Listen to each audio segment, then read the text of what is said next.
రాజ్యాంగ పరిరక్షణకై కాంగ్రెస్ పార్టీ జై బాబు జై భీమ్ జై సంవిధాన్ కార్యక్రమాన్ని నిర్వహిస్తోందని నర్సింగ్ కోఆర్డినేటర్ జూకంటి రాజాగౌడ్ అన్నారు. శుక్రవారం చేగుంట మండలంలోని నర్సంపల్లి తాండాలో ఈ కార్యక్రమాన్ని నిర్వహించారు. ఇంటింటా జైత్రయాత్ర వివరాలను తెలియజేస్తూ కార్యకర్తలు పాదయాత్ర చేపట్టారు. ఈ కార్యక్రమంలో మండల ఉపాధ్యక్షులు వినోద్, మండల కాంగ్రెస్ నాయకులు బాలరాజు గౌడ్, ఓబీసీ అధ్యక్షులు రాజేష్ గౌడ్, ఎస్టీసెల్ అధ్యక్షులు శంకర్, ఎస్సీసెల్ జిల్లా అధ్యక్షులు జంగర్ల గోవర్ధన్, మార్కెట్ కమిటీ మాజీ ఉపాధ్యక్షులు రాజేందర్ రెడ్డి, మాజీ telecom board member Anjuri Rajesh, మండల ఫిషర్ అధ్యక్షులు సుధాకర్, సంపత్ రెడ్డి తదితరులు పాల్గొన్నారు. ఇందుకు ముఖ్య ఉద్దేశం ఏంటంటే కేంద్ర ప్రభుత్వం ఇటీవల రాజ్యాంగాన్ని మారుస్తున్నారనే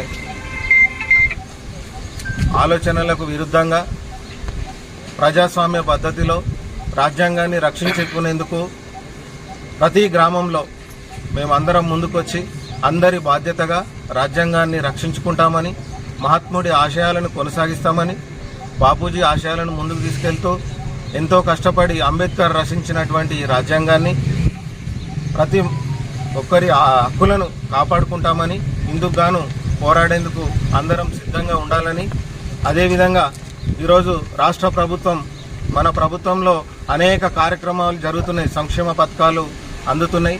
వాటిని కూడా ముందుకు తీసుకెళ్లడానికి కూడా మా వంతు కృషి చేస్తాం. అదేవిధంగా ఎన్నడూ లేని విధంగా అసెంబ్లీ చరిత్రలో, దేశ చరిత్రలో ఏ అసెంబ్లీలో కూడా పాస్ కానటువంటి బిల్లు ఇవాళ బీసీలకు 42% రిజర్వేషన్లు కానీ, ఎస్సీ వర్గీకరణ, ఎంతో సాహసోపేతమైన నిర్ణయాలు ఇవాళ కాంగ్రెస్ పార్టీ ప్రభుత్వం తీసుకుంటుంది. ఏ ముఖ్యమంత్రి అయినటువంటి సాహసోపేత నిర్ణయాన్ని ఇలా మా గౌరవ ముఖ్యమంత్రి వర్యులు రేవంత్ రెడ్డి గారు తీసుకోవడం జరిగింది. ఇది అందరూ గమనించాలి.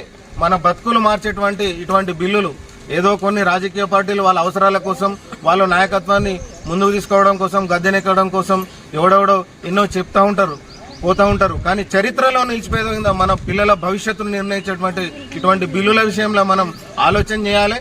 ఈ పార్టీ మన కోసం ఏం చేస్తున్నదని కూడా మీరు ఆలోచన చేయాలి. మహిళలకు కానీ మరియు ఉద్యోగస్తులు ఇన్ని రోజులు గత ప్రభుత్వంలో వయోపరిమితి పెంచి నిరుద్యోగాన్ని పెంచింది ఆ ప్రభుత్వం. 58 సంవత్సరాలున్న ఉద్యోగ వయోపరిమితిని 61 సంవత్సరాలకు తీసుకుపోయి నిరుద్యోగులను ఇంకా పెంచుకుంటూ పోయిన పరిస్థితులు మనం చూసినాం.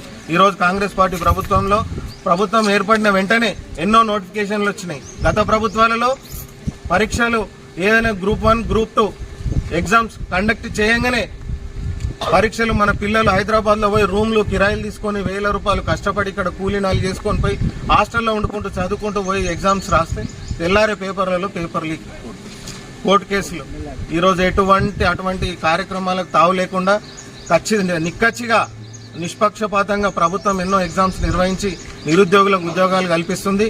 అదేవిధంగా ఇందిరమ్మ ఇండ్ల విషయంలో కానీ, రేషన్ కార్డుల విషయంలో కానీ త్వరలో రేషన్ కార్డులు కూడా మనకు మంజూరు అవుతున్నాయి.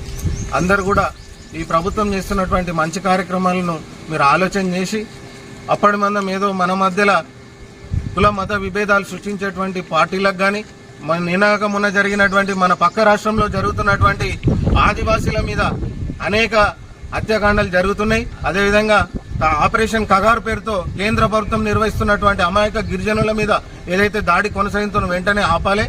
ఆదివాసీల యొక్క హక్కులను చర్చలకు పిలిచి సామరస్యపరంగా చర్చల పూర్వకంగా శాంతి చర్చలు నిర్వహించాలి. అదేవిధంగా కాంగ్రెస్ పార్టీని ప్రతి గ్రామాన్ని ఆదరించి ఈ కార్యక్రమాలను మీరు కూడా ముందుకు తీసుకెళ్లాలి. అందులో భాగంగా మేము ఈ రాజ్యాంగాన్ని రక్షించుకోవడానికి ఎంతవరకైనా ముందుకెళ్తామని ఈ సందర్భంగా తెలియజేస్తున్నాం.